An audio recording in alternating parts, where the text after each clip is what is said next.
Construction के हवाले से आज की वीडियो आप देख सकते हैं कि कंस्ट्रक्शन अगर आप कराना चाहिए तो आपको क्या कॉस्ट आएगी, क्या किन चीज़ों का आपने ख्याल रखना चाहिए, कानून क्या कहता है, इस पर होगी बात। इंतखाब आलम सूरी मेरा नाम है और इस वक्त चैनल आप देख रहे हैं प्रॉपर्टी अपडेट।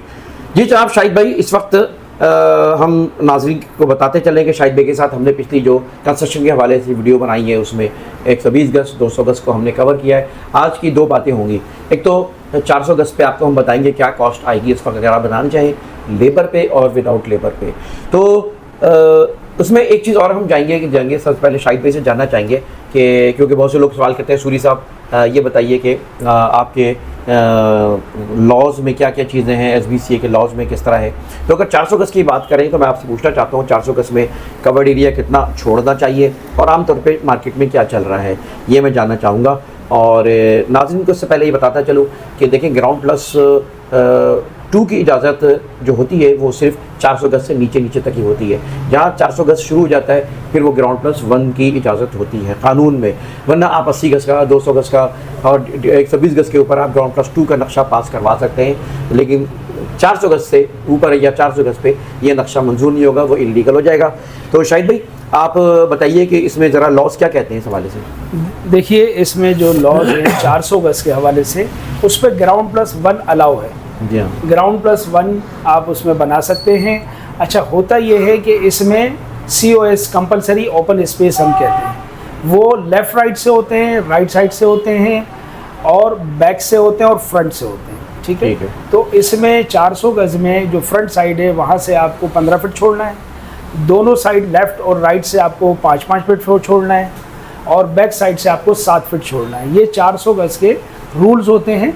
डिपेंड करता है, सम टाइम ऐसा होता है कि ये ओरिजिनल कैटेगरी के रूल हैं, सम टाइम ऐसा होता है कि प्लॉट बाइफिकेट होता है 1000 गज से या 1500 गज से, उसमें रूल्स थोड़े बहुत चेंज हो जाते हैं। तो डिपेंड करता है कि आपका प्लाट जो है वो सब डिवाइडेड बाइफिकेटेड है या ओरिजिनल कटिंग पर है। ये मैं जो आपको बता रहा हूँ ये ओरिजिनल कटिंग के हैं। ठीक है। अच्छा शाहिद भाई, इसके अलावा कुछ हाइट की भी तो है ना सिलसिला होता है। जी, हाइट का ये है कि तकरीबन आप 30 फुट तक हाइट होती है जो नॉर्मल होती है, जो हम ग्राउंड प्लस मतलब 1 की मैक्सिमम अगर हाइट हम 12-12 फीट भी लगाते हैं और 2-2.5 फीट हम रोड से ऊंचा करते हैं तो ये 26-27 फीट हो जाता है, 30 फीट तक हमें हाइट मिलती है। मगर अमूमन होता ये है कि ग्राउंड प्लस 1 है, लोग 10-10 फीट पे भी बना लेते हैं। एक आम एवरेज जो है वो 11 फीट 12 फीट की है पर फ्लोर।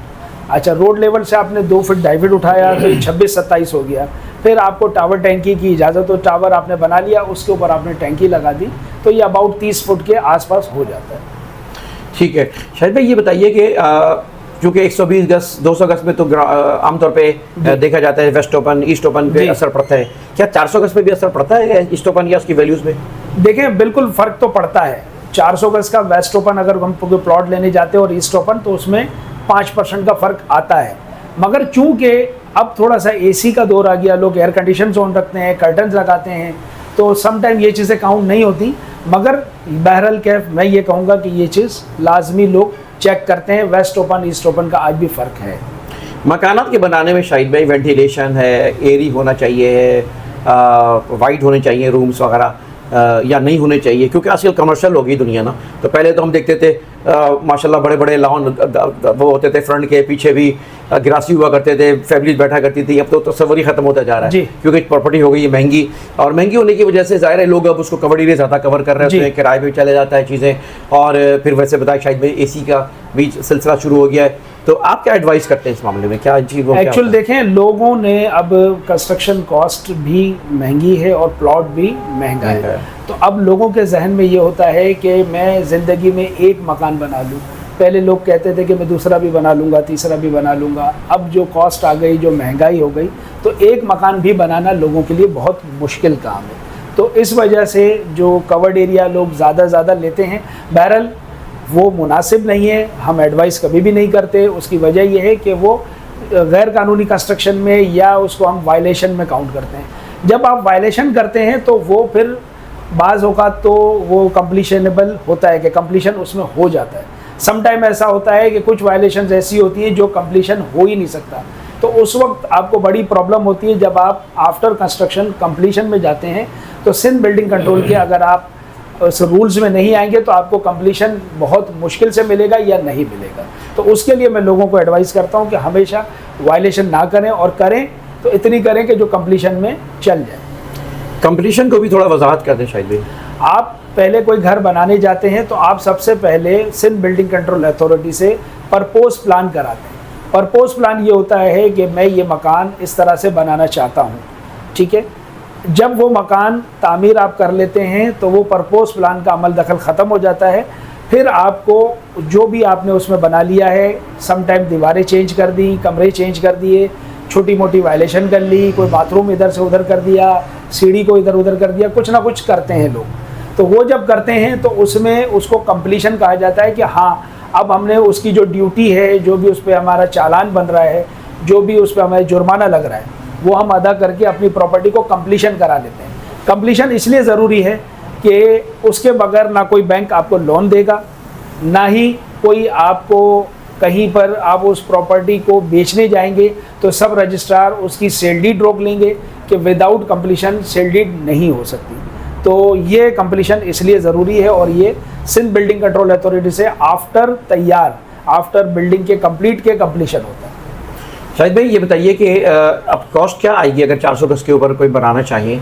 400 गज पर देखिए कॉस्ट इस वक्त तकरीबन 5,000 रुपये पर स्क्वायर फीट आती है। उसकी वजह यह है कि 400 गज थोड़ा सा लग्जरी में आ जाता है, बैंगलो में आ जाता है, वो मकान नहीं होता, वो बैंगलो कहलाता है।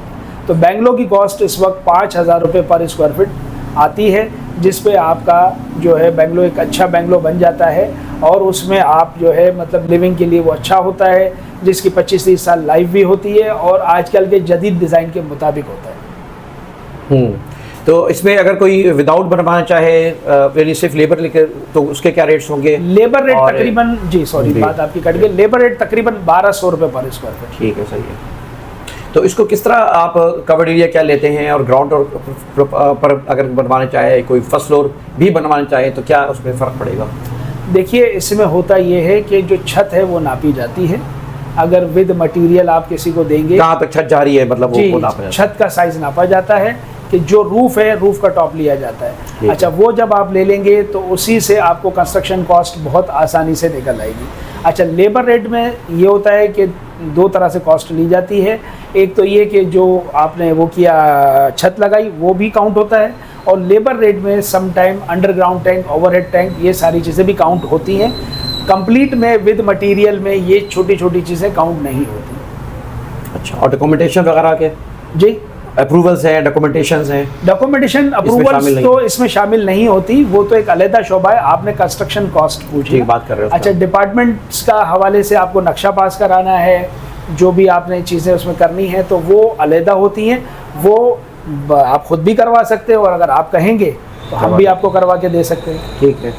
शायद भाई 600 गज पे भी ज़रा सा बता दें क्या? 600 गज भी तकरीबन 5,000 रुपये मिनिमम साइड पे हम गिनते हैं। इस वक्त 5,000 रुपये पर स्क्वायर फीट कॉस्ट आती है। जो 400 रुपये वही 600 पर है। उसकी वजह ये है कि दोनों का मयार एक जैसा होता है। 120 गज 200 गज का मयार एक जैसा होता है, 400, 500, 600 का मयार एक जैसा होता है। तो ये तकरीबन, और अगर 1000 गज हो? 1000 गज तो डिपेंड करता है कि वो और लोग अच्छा बनवाते हैं तो वो 6,000, 7,000 पे भी चला जाता है। मगर 5,000 रुपये में 1000 गज भी अगर कोई मुनासिब मकान बनाना चाहे तो आज भी बन सकता है। कोई आपसे क्या है भाई शाहिद साहब, हमें एक मकान चाहिए, बस मैं बहुत मसरूफ़ हूँ, मैं टाइम नहीं दे सकता, भाई मुझे कितने पैसे बता दें और चाबी आप? देखिए वो डिपेंड करता है कि अगर वो साहब 400 गज पे हमारे पास आते हैं, हम एक एवरेज निकालते हैं कि ये तकरीबन 4,000 स्क्वायर फीट है, 5,000 स्क्वायर फीट है, 6,000 स्क्वायर फीट है। तो वो स्क्वायर फीट नाप के कि उनकी क्या डिमांड है, वो कहते हैं कि मुझे इस तरह से बनाना है, मुझे ये सारी चीज़ें हों, तो हम उनको विद चाबी पे कर देते कि उनको कहीं जाने की ज़रूरत नहीं है, उनको हर चीज़ रेडी होके वहीं पर मिलेगी। मगर वो डिपेंड करता है कि हम जब उसका मैप अप्रूव का मतलब मैप हम बनाते हैं, डिज़ाइन जो कि बनाना है हमने, तो उसके ऊपर वो कॉस्ट फाइनल होगी। एवरेज 5,000 रुपये स्क्वायर फीट का होगा, मगर उसमें डिपेंड करता है, सम टाइम ऐसा होता है कि थोड़ा बहुत कॉस्ट कम भी हो जाती है और कुछ बढ़ भी जाती है। अगर वो साहब हमारे डिज़ाइन के मुताबिक करेंगे तो 5,000 पे भी हो जाएगा। डिज़ाइन से थोड़ा सा बढ़वाते हैं, कुछ चीज़ें अपनी मर्ज़ी से कराते हैं, तो वो थोड़ा बहुत प्राइस अप डाउन हो सकता है। कोई शायद भाई ऑफर हमारे सार्फिन के लिए, हमारे कंज्यूमर्स के लिए? आपके सार्फिन के लिए Customers आपने के मुझे कहा है तो इंशाल्लाह 10% का डिस्काउंट, स्पेशली चाहे वो लेबर रेट कराएं चाहे वो विद मटेरियल कराएं, इंशाल्लाह उनको मिलेगा। और इसमें मैं कहूँगा मुझसे कराएं, किसी से भी आप कंस्ट्रक्शन कराएं, मगर एग्रीमेंट ज़रूर करें, उस एग्रीमेंट में हर चीज़ को वाजे करें, लिखें, लिखा हुआ पढ़ा जाता है और दोनों पार्टियों के लिए सेफ साइड रहती है।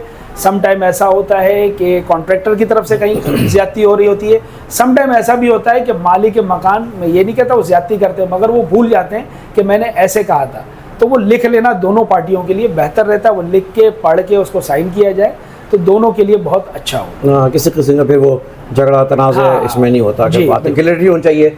हम भी अपनी वीडियोस में कहते हैं क्लियरिटी, एग्रीमेंट्स, मामलात को पहले तय कर लो, ठीक है ना। अगर तय ना करो तो फिर वो एक जैसे ट्रेन चल रही है, वो पटरी अगर ज़रा सी भी होगी टेढ़ी तो वो शिकाब बन जाएगा। एक दीवार है, शुरू में अगर सीधी बन जाए तो बुनियाद इसकी सही होनी चाहिए। तो बहरहाल इसीलिए मामला पहले तय कर लेना चाहिए, कुरान का भी ये हुक्म है। तो बहुत शुक्रिया शाहिद भाई। शाहिद भाई ने हमें आज 400 गज़ के ऊपर बातें बताई।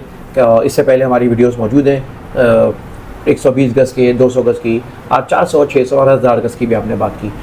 आप रब्ता कर सकते हैं दिए नंबरों पे। इसके अलावा हमारी शादाब स्टेट है या फेडरल एरिया में 3 स्टेट से हमारी शादाब में की इत्तफाक से फेडरल एरिया में एक हमारा मेन जो प्रॉपर्टी अपडेट्स का दफ्तर भी है, वो इस वक्त जो है ना, आप गुलबर्ग चौरंगी से अगर आप चांद मार्केट की तरफ जाएंगे तो दरमियान में कैफ़े कराची एक रेस्टोरेंट है, उसके बराबर में हमारी ये स्टेट प्रॉपर्टी अपडेट का दफ्तर है। फिर आगे हमारे दफातर और हैं, वो हमारी रफ़ाइम हॉस्पिटल, वहाँ भी आप रब्ता कर सकते हैं, शादाब मस्जिद पे भी रब्ता कर सकते हैं। इजाज़त दें। इंतखाब सूरी को वीडियो को लाइक करें, कमेंट करें, चैनल को सब्सक्राइब करें। इजाज़त दें। अल्लाह हाफ़िज़।